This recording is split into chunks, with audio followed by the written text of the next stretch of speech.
Welcome back to Liberty Farms and the Neo Wilson Railway. Well, you can see we have our Plymouth on the rails here. We are currently in Collier's Cut. I'll try to piece this video together the best I can. We've been super busy around here. We're laying track, building switches. So to start off, we got a little bit of footage of us building some rail here in Collier's Cut. And then we're going to jump ahead up to where we're building the switches. We didn't get any footage of us building rail in between there. So I apologize for that. It's been super busy. We've been making some great progress here, so I hope you enjoy this video. Let's get to work.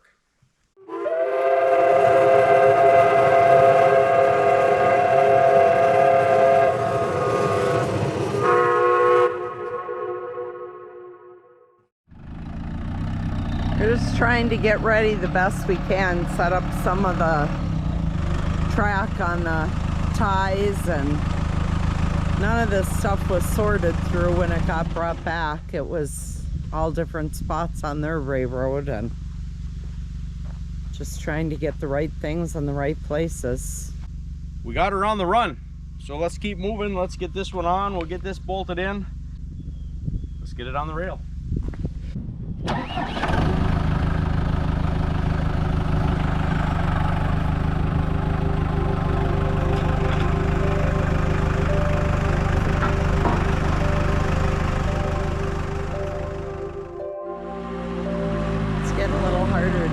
Stuff in here, and this is a much longer piece, so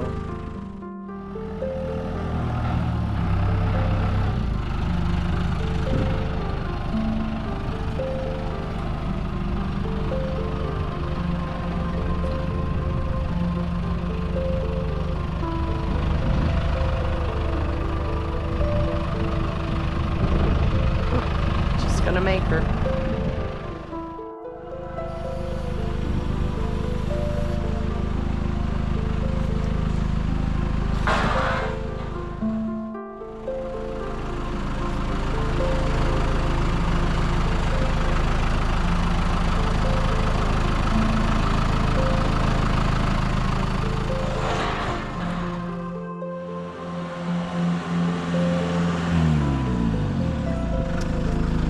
What Paul did the other day, well, he's been laying ties. I've been helping him lay some.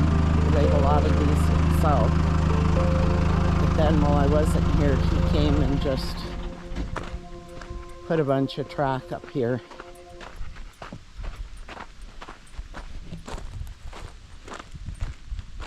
He basically laid track pretty close to all the way up to the train station. So just about as far as you can see to the very end of the ties. There's track all the way along the way, which helps huge, because then when we get people or by yourselves, we're able to put them all together a lot easier if they're here. We're not waiting on each other. So I wanted to make sure to show you the progress of that, because he's been busy. This might work out good because this rail is bent a little bit. It's got a little vertical curve in it. And it's right where the transition is. So if we slide this up, it'll probably fit perfect right here. And we got to fit another whole rail in here anyway. So let's get the gator turned around. Let's hook onto this rail. We'll drag it up. We got to drag that rail up, and that rail has to go over. Then we'll have 3 rails on the outside ready to go in.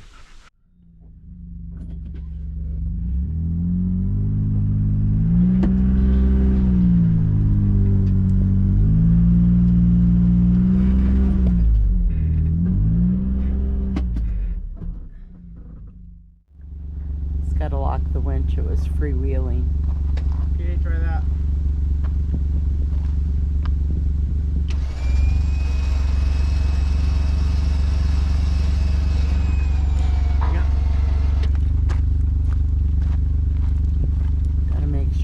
Up and over the ties. Sometimes it clears, sometimes it doesn't.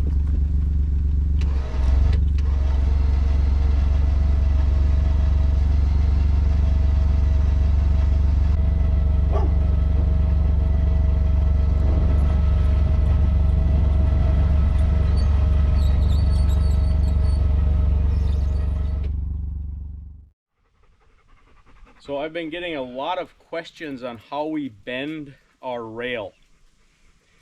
So for the most part, it's flexible enough where we don't have to bend the rail. I'll show you that in a minute. Believe it or not, this rail is almost like a wet noodle when you get it long enough. It's pretty flexible. You can almost do it by hand. I'll show you that in a minute to prove it to you. But first, what I wanted to show you is this rail that we had just put in here. If you look right down here, if you look down that rail, I think right about here, it's got a kink in it. Am I looking in the right spot? Yep. I'm going to show you how to get this kink out of there.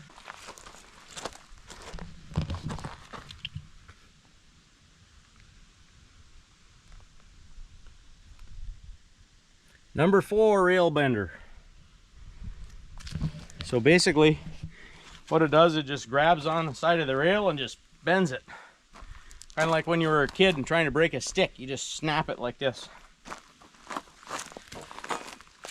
So you hook it on the rail, you back this big screw out.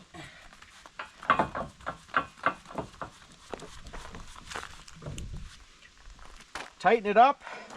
Then you take this big bar here and you just turn it. But I have to look down the rail. I don't know if I'm in the right spot here, so let's go down to the end of the rail and take a look. So we got that joiner there. We'll see how much this rail bends. So what I've been doing in the past to get around the corner, it all depends on how much you want to bend the rail. 4 or 5 quarter turns has been working. I don't want to bend this rail that much, so I'm going to go 3 after it's snug, and then we'll look to see how it is. So that's snug right there. So that's 1. That was a quarter turn. See how much it about from an inch that and a bar? half, maybe. That's a big difference. That was 2. I don't know if you have to go 3. You might want to take a look. No, I have to go 3 Okay. because it'll flex back. Oh yeah, that's right.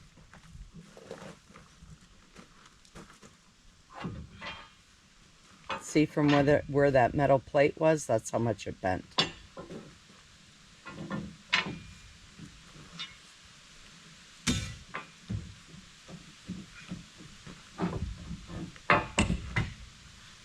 Well, how does it look from down there?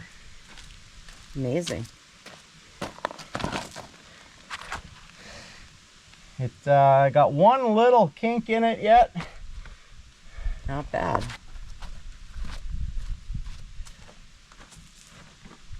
Well, right here. Actually up a little bit more, I thought. Right there.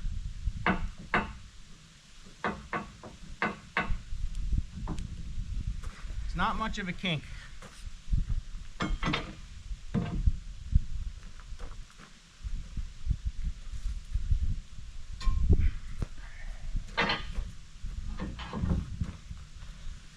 I'm only gonna go 2.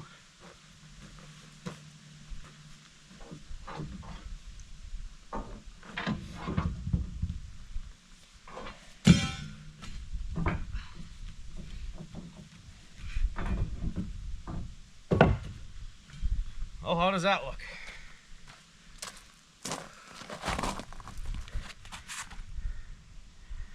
Well, there's still just a very slight.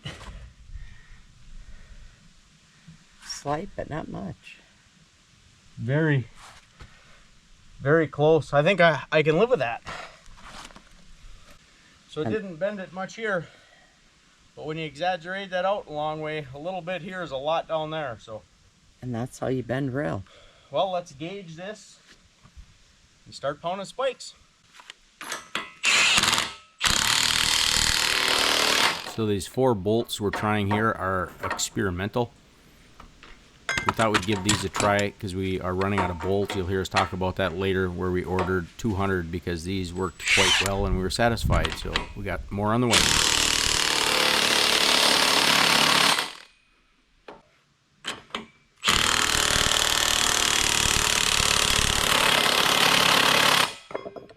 Those look like they're working pretty good.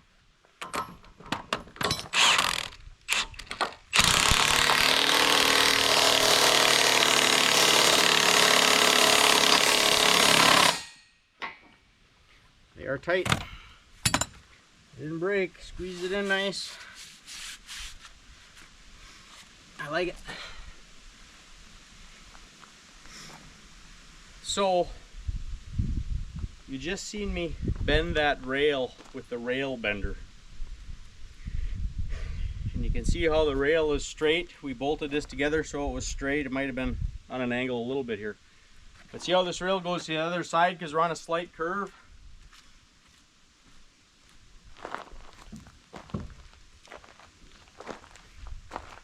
Well, it's a little funny at that rail joiner. Might have to bend it a little bit. But this is how easy the rail bends.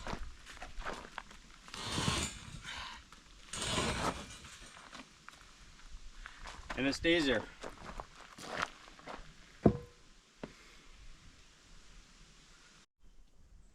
Well, now that we got that little bit of footage out of the way of us putting this rail together here in Collier's Cut, let's move on up to where we're building the switches, and why don't you guys hop in and go for a ride with me in the Plymouth up through Collier's Cut. Safety has always been critical, but now that the railroad is growing, it's becoming even more and more important to be very safe. So one thing we always do now is we always chock the locomotives. We're probably gonna have to start doing it on the front and rear of the tires, but I know we're on a 3% grade here, so we are chalking our locomotives just in case they want to let loose. So safety is becoming a priority. And right now we just got this hook on a chain that we take with us.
Leave that chain in front of the steps as a reminder that that is on there so we don't accidentally hop into the cab and just start driving.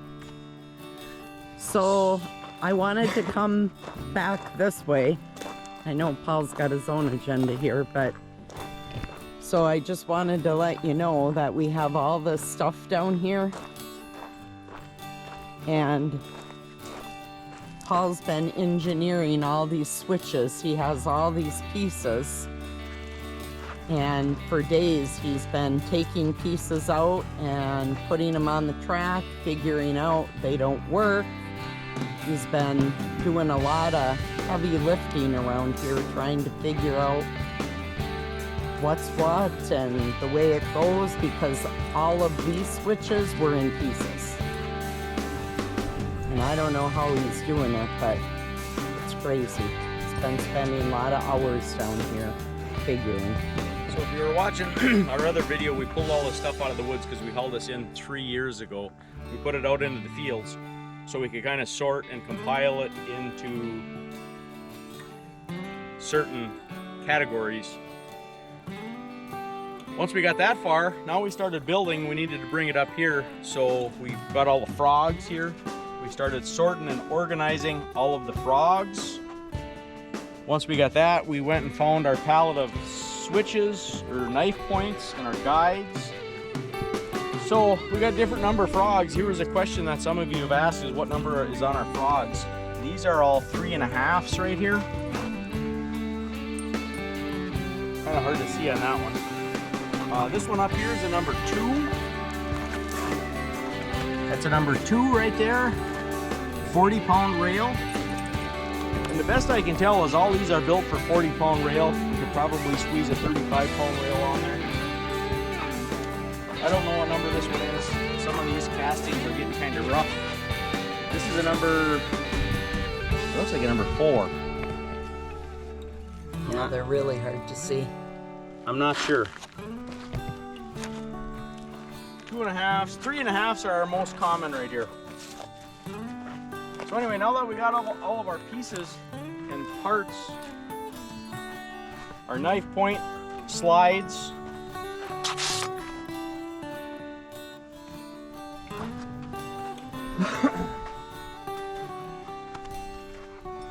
a lot of low profile switches here, all the switch rods. We got more joint bars down in the field yet, but I brought all these up here for now, so we got plenty of joint bars up here for a little while. So let's move on ahead. And I did not get any footage of us building this first switch. It took us about a week of pretty consistent effort to get this switch in. And everything is still under construction. But things have slowed down a little bit today, so that's why we decided to take a minute to show you and get you guys caught up with where we're at. So Paul and I started this, and then Jason has come and helped us quite a bit, and Logan came out for a day and he helped us. And let me get this out of the way. I'll roll this up past the switch and I'll show you a few things here. Make sure everything is out of the way. And I think Logan had no idea how crazy it is to do this part of it. Everything is clear. I'm gonna roll this up through the switch. Talking about our safety, we even got a little wheel chock on our cart. Pretty exciting, we're actually rolling stuff through our switch. Oh, watch that, it's gonna get stuck. Yep. We have it disconnected because I've been using the locomotive for testing and running up and down. Okay, just to have a lot of fun. What can I say? He is running up and down the track quite a bit, actually. Like big boys with big toys. We gotta make sure it's good. This much work, you gotta have a little fun. Paul has some days been out here for 12 hours by himself trying to figure out these switches and the hot weather. And so we hand built all of this switch. Well, I shouldn't say that. We had the frog. We had to put our guide rails in. So this rail here is all custom bent. I had to custom bend that rail to fit the frog and align with the points. We had to custom bend the outside rail going into the siding. You know, a lot of little things go into building these switches, and one little thing I did here is if you look straight down the track, we put the bend slightly before. Let me get a 2x4. I don't know if this is right or wrong, but I put the bend slightly before this knife. So when your flange is rolling here, it's not directly hitting that knife when it goes straight. So hopefully it'll stay where the 2x4 is and it'll roll nicely onto that knife. So I kind of hid the point of it a little bit. You know, little things like that, I'm hoping to make for a smoother ride, because otherwise, you know, if you were going straight, the flange could run right into that knife. It does have a taper on it, but you'd still feel that. So I kind of hid the knife point a little bit. So all these slight bends and little things like that we're trying to do to make this better. This switch probably isn't right, but we're doing our best. I've never built a switch before, so I'm thinking so far it turned out great. I heard rumors that a friend of mine, I won't mention any names, they run a railroad, full-size railroad, and he's going to bring his track inspector out here. So that's going to be pretty cool, because I'll know what I have to tear apart and redo for the second time or third. Some of this stuff here has been done 3 or 4 times. So if you seen in our earlier video, we had all 4-foot ties through here because I didn't know where the switches were gonna go. Once I figured that out, you know, we put our knives in place and everything else, and then we knew where our switch stand was gonna go. So then I had to pull these ties out. We had to build our switch stand. Let me operate this once for you because that's pretty cool. And I really like the way I have my rail bent and flexed. 99% of the time we're going to be running on the main line. Very rarely will we ever use these sidings. I think. I could be wrong. Until we're up and operating, I won't know. So, watch the knives.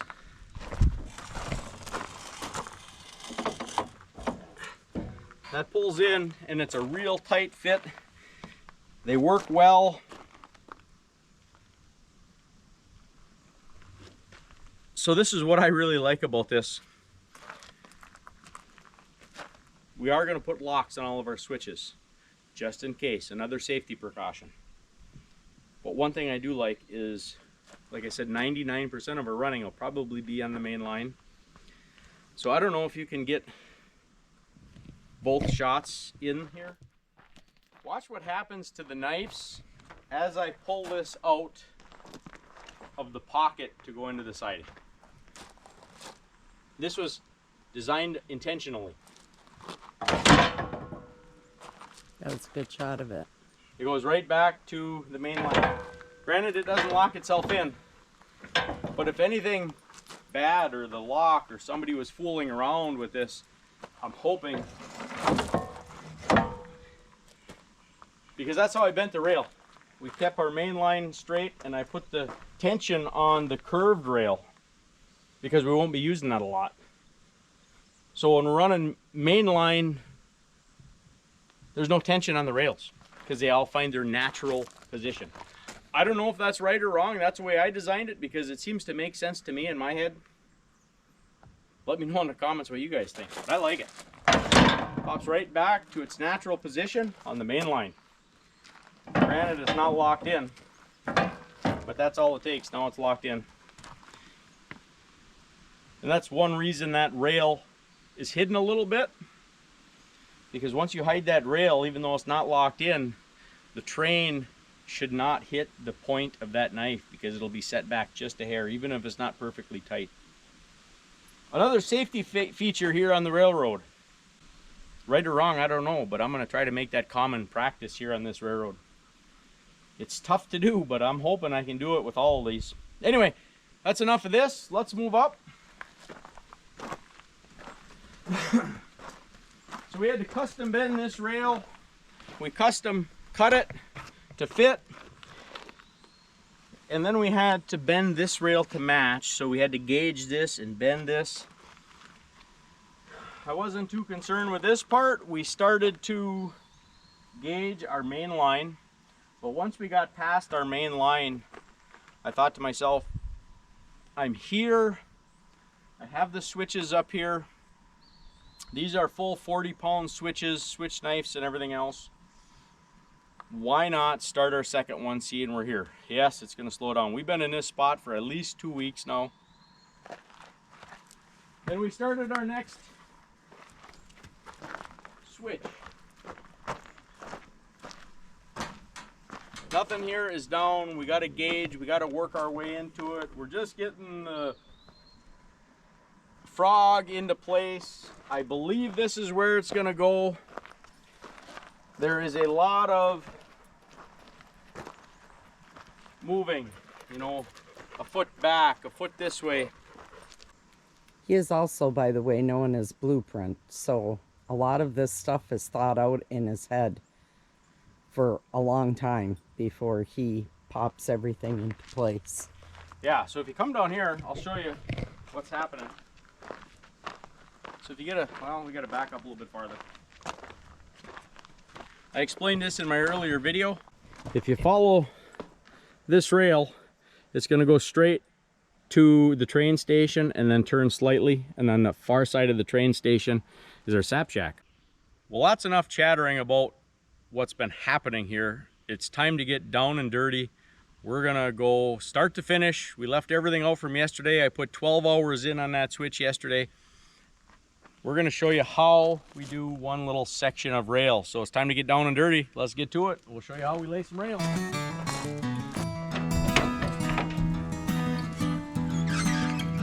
Here's our handy dandy tool cabinet. Keeps all the condensation off of everything anyway. So the first thing we need to do before we go any farther, because I really like to have the rail bolted on quite a ways down. I don't like to work right to the end of the rail because it's hard to bend that last little bit. So the first thing we're going to do is get the gator. We're going to pull that next rail down and splice this together. I already have my joint bars up here from yesterday. So I'll pull the gator around and let's get this rail down.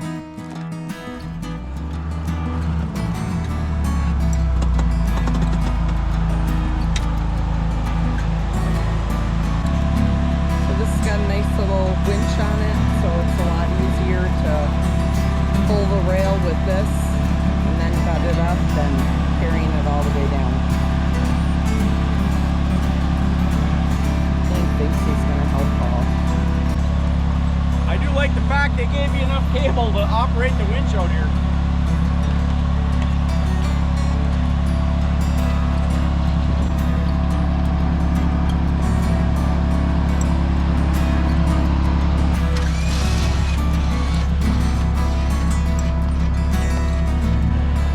Operate the winch because it's catching on that first tie, and either the tie is high or the rail's bent a little bit, so I got to lift them up.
So now the trick is we have to find enough nuts and bolts to splice this together because they're getting few and far between.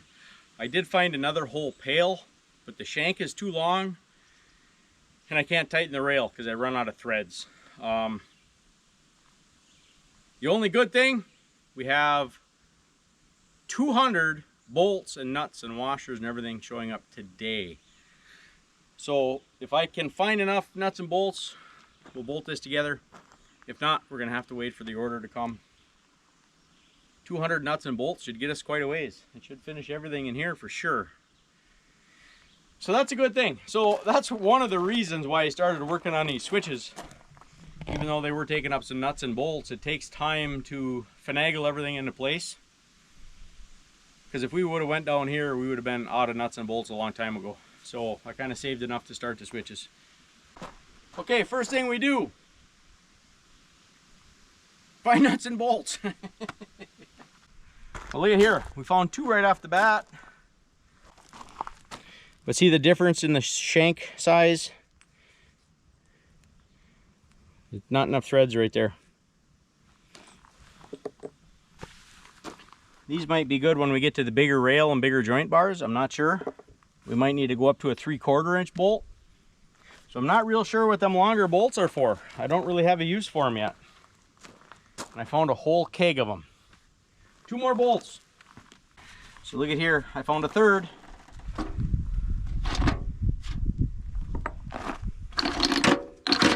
That top's pretty wampus, but it'll probably work. Look at there, 4. It's a little bit longer, but it'll work because the shank is not quite as long as these. You can see the difference there. So these longer bolts will work, but not that one. So we can use these too. You got stuff everywhere. This is the new keg of bolts I found. Oh, nice. Yeah, a whole keg with long shanks. So a lot of my time in the last couple of weeks has been sorting, moving everything through the field, going through this stuff. There's been a lot of seat time in the tractor. So I do have it pulled up tight, but I like to make the rail straight so I'm not stressing the rail joiners. So we got to go down to this end and move the rail over.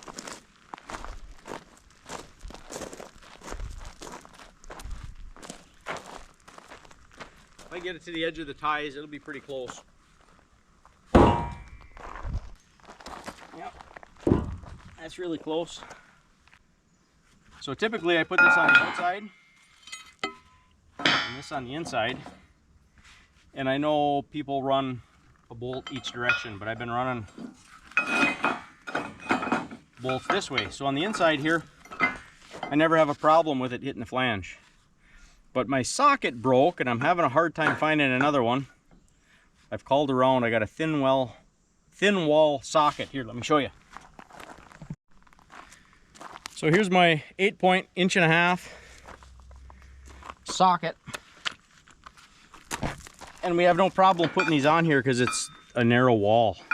We can get right on the bolt. But look how thick that one is. We hit and we can't tighten it down. So what I've been doing is I've been putting all the bolts this way, which then eliminates the problem. But when the nuts are like this, the flange will hit that. So I'm going to first turn them all down flat, because I noticed the flange hasn't been hitting them if they're flat. Just that little bit of a height difference makes a difference. If it doesn't matter, the bolts I'm getting today, we'll have to swap them all out with new stuff. So why am I telling you this? Because I don't know if this is right or wrong. I might have to switch these too. So I've been putting these on the inside. Putting the nut heads over there. Time for a new glove.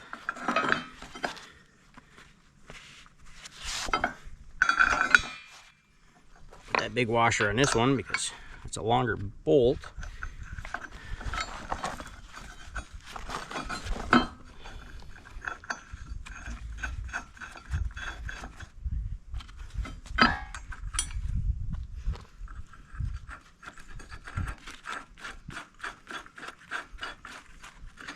And we've been doing it all on the outside, so then I don't have any worry about Anything hitting. Yeah. So here's the next question. Well, it's not really a question. This is something I learned. I might be the wrong.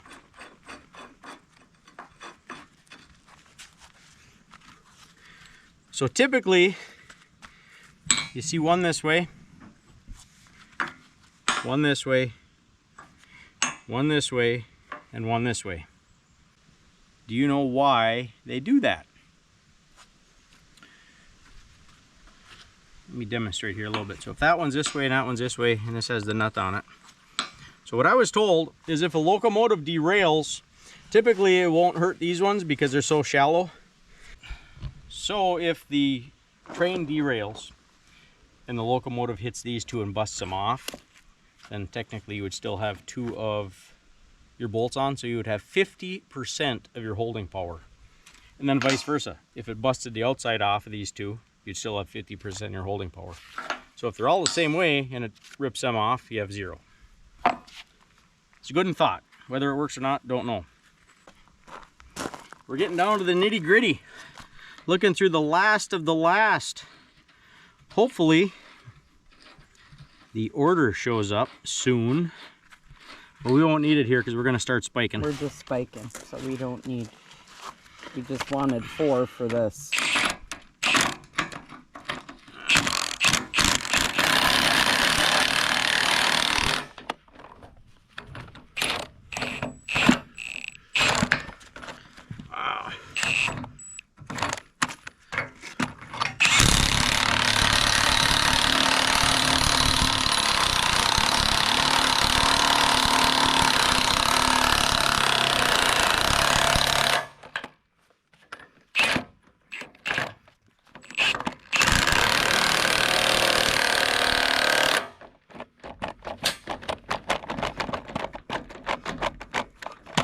Part of the problem with using used stuff is they're all marred up.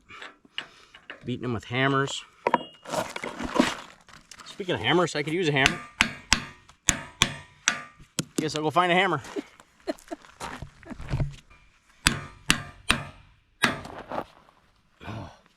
Or not. It's coming and I can see it. Slow.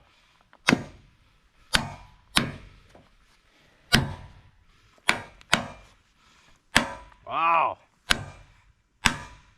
This is the hardest one I've ever had come off. Why? Because we're filming it. There it goes. That was impressive. And that I can't get on.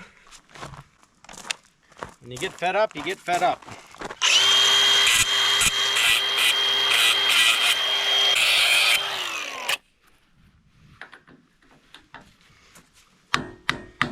I'll get it on, it won't come off like the last one.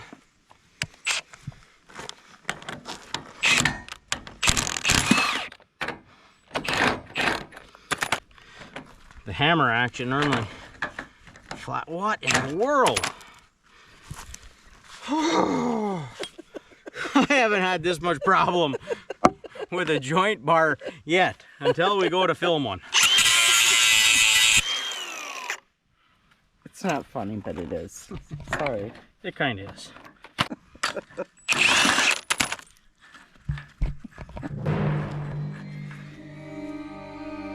I don't know what in the world is going on with that nut, but I know where it's going. Please don't put it where you can find it again. It'll resurface. I'm telling That you. one went in the scrap bucket. And somebody will be digging in the scrap. Along with this glove that my thumb keeps coming off. Well, like I said, Try her again, Sam. slow and steady progress.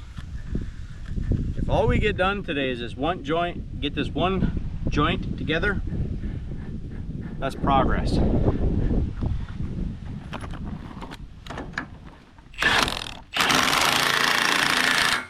So once I get them snug, then I like to go back and rattle them down.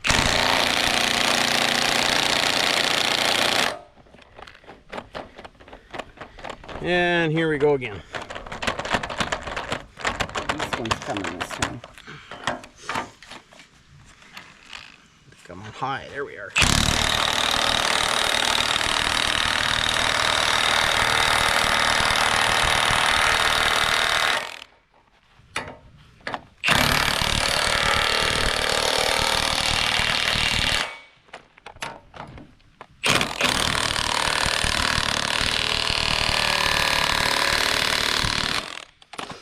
Look at there. Persistence.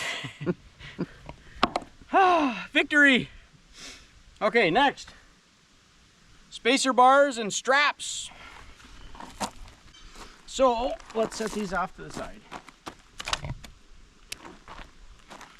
Don't set that off to the side. We need the hammer.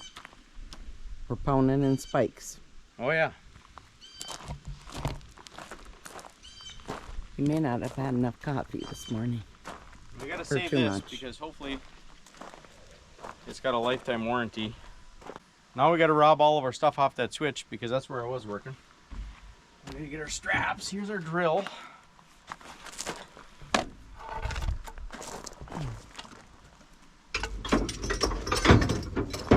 These are called spacers. Those are spacers. So they move. And they gotta be snug. And then with the straps, we pull them in. Here's the rest of the spacers. Okay.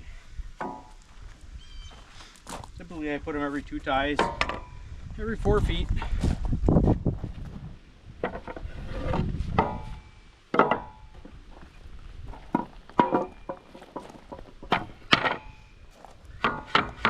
Yeah, they make some high-dollar fancy ones, but these were made from old pallets. I just got a 2-foot board, put some screws in them.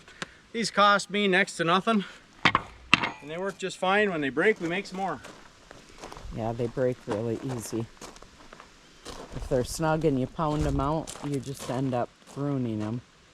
So I believe I showed you how to bend rail with a rail bender. You can see these rails are off to the side. We're on a slight corner. This is truly how easy it is to bend this rail. The ties are right about where we want them. Let's bend some rail. That's actually too far. You can see that spacer right there. So in order to bend this rail, I'm just going to go down to the end.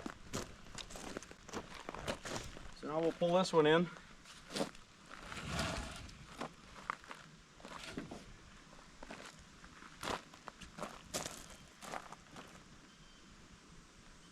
A little bit too far. Well, actually, if I line this up down there, that's about where I want that.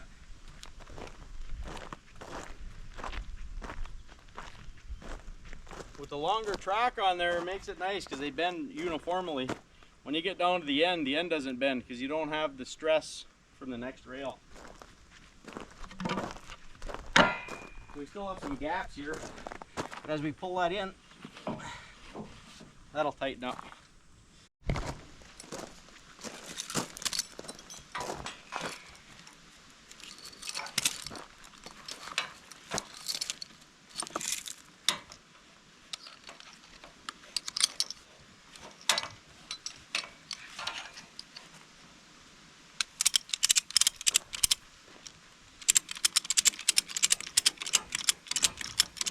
Pulling the rail in. There's a 2-foot gauge. And that's tight. gauging it. Tight. That one's tight. Do the same thing down here.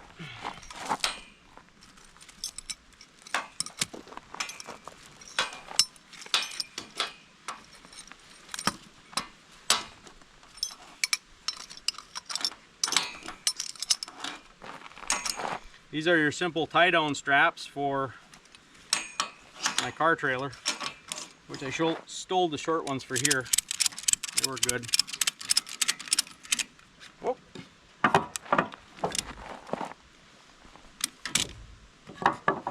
Helps to have them in there.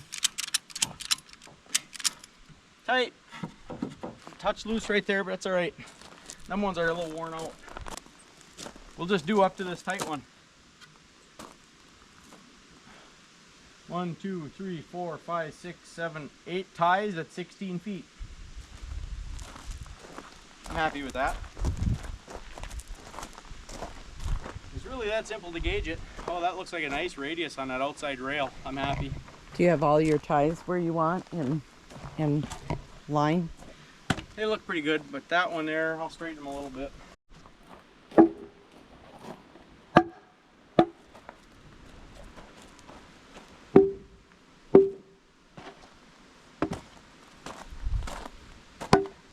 Just asking because he drills these and then we put in the spikes and then he hooks the pounder up to the hydraulics on the tractor. So these are all put in here at a 2-foot gauge spacing, but this one I'm going to adjust because I want it to split the rail.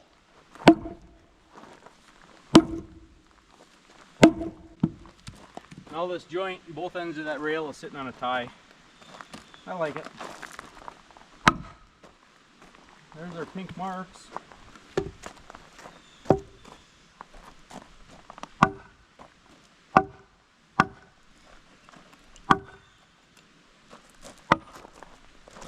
We're not going to go past this one anyway. Yes, we pre-drill our ties. And one goes on the outside and one goes on the inside.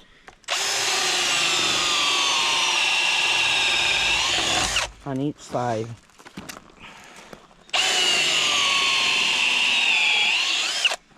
It's much easier to pound the spikes when they're pre-drilled. Yes, my drill is very dull. I can sharpen it and it's dull on the next bit.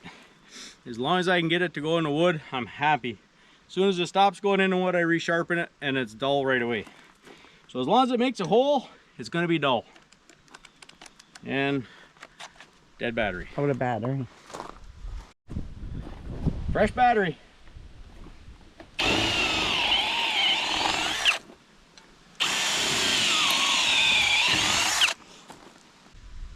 So before I spike these, I'll get the big loader and I'll push this rail down to the ties.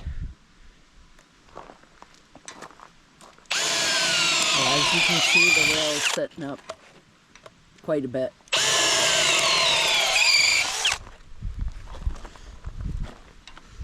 And if not, we have to wedge something underneath and I have to pull up so he can get him in there.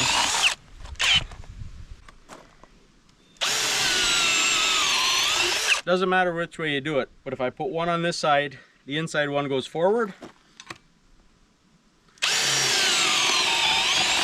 The other inside one also goes forward, and there's a reason for that. So then this one would go back. So right now, I could turn this railroad tie this way, because them spikes would actually get farther apart. I cannot turn the railroad tie this way because this would wedge in here and that would wedge in there. So this track keeps the tie from turning that way. This track keeps the tie from turning this way. So with no ballast in here, this tie cannot move either direction. It can slightly, but for the most part, that tie cannot move without ballast. I've learned that from some old timers, and I also learned it when we built the loop around the pond. We're done drilling. Yeah, I think we're going up to Let's that. get to putting some it. spikes in. A little joint effort today. It is hot out. I'm sweating, so Gina took over for a little bit. She's gonna pound the spikes in.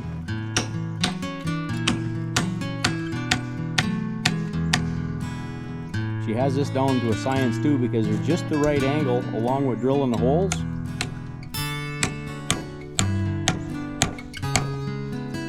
If you drill the holes too straight up and down, the top of the spike will hit the rail or come close, and then the hammer will not pound it in. You got to bend it out.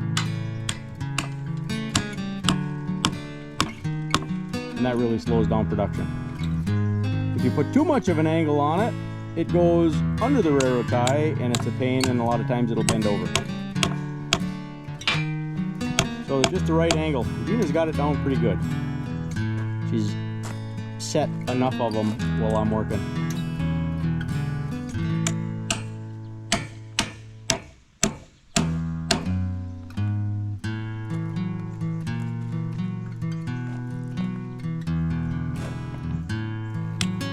Two more ties, she'll be back in the shade again. The sun's catching us.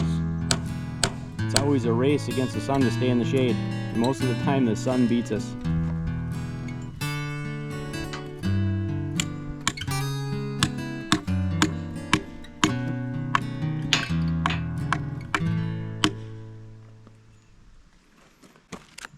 And our bolts are not here yet. Hopefully they show up soon.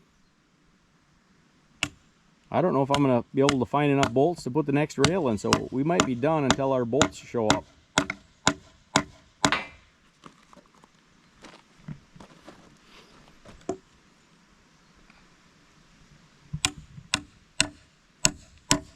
We definitely got to push that rail down before we drive them spikes home. It's much easier to do it that way. Put the loader on there, push it down. Yeah, it's bad. And we don't have to put ballast under and raise them up and hit them again later. So I don't know, there might be a slight dip in the gravel right here, and or the rail I think has a slight bow in it the other way. So between the two, we're off a little bit. But it'll all work out in the wash.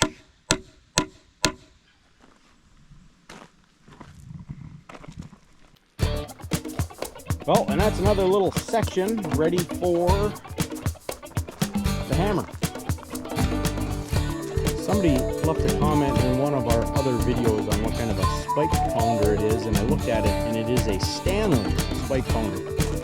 So now we got to get our tractor and the spike pounder over here. Yeah, and this thing isn't light either. Bringing it over here so he can move the tractor, and then just show you how he hooks it up. And get the tractor over here.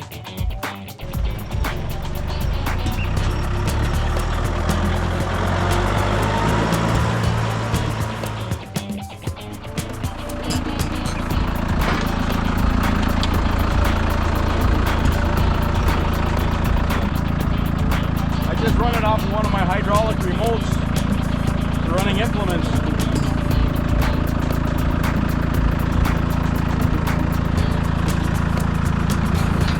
And the flow of fluid does matter through the jackhammer. So I just put a little copper wire on this one and this one here. So this one always goes on this side. That goes on that side. And then you pull the lever back inside the cap. Drive them home.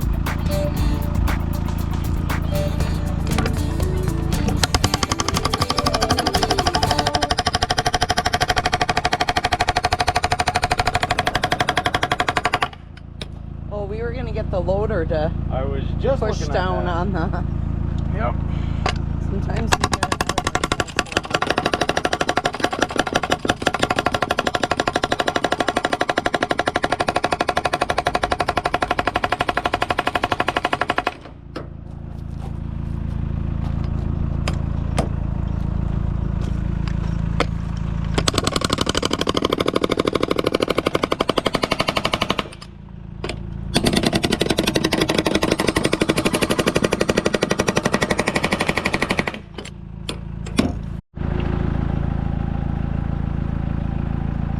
got the loader to hold down the rail now, so that would be much easier.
Gonna have to be pulled out.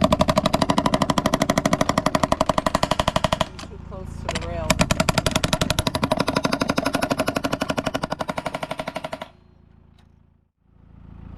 Paul will have to get a bender and bend that one out, and then he can put that one in before he's done. Right there.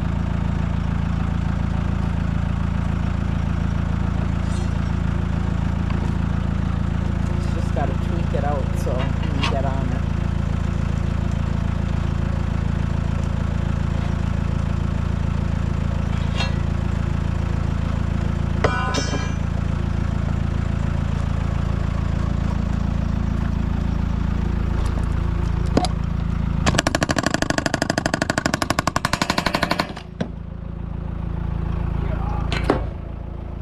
Go.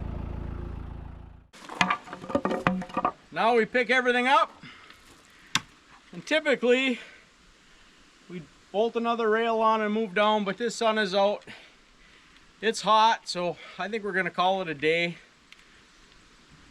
I have to get ready to go down to 2 different railroad museums tonight. Hopefully we'll bring you some footage of that.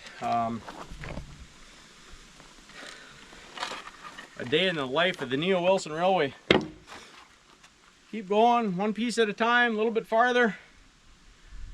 Let's get everything cleaned up and pull the locomotive up here. Let's test out our switch.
Well, we can go back and look at the footage.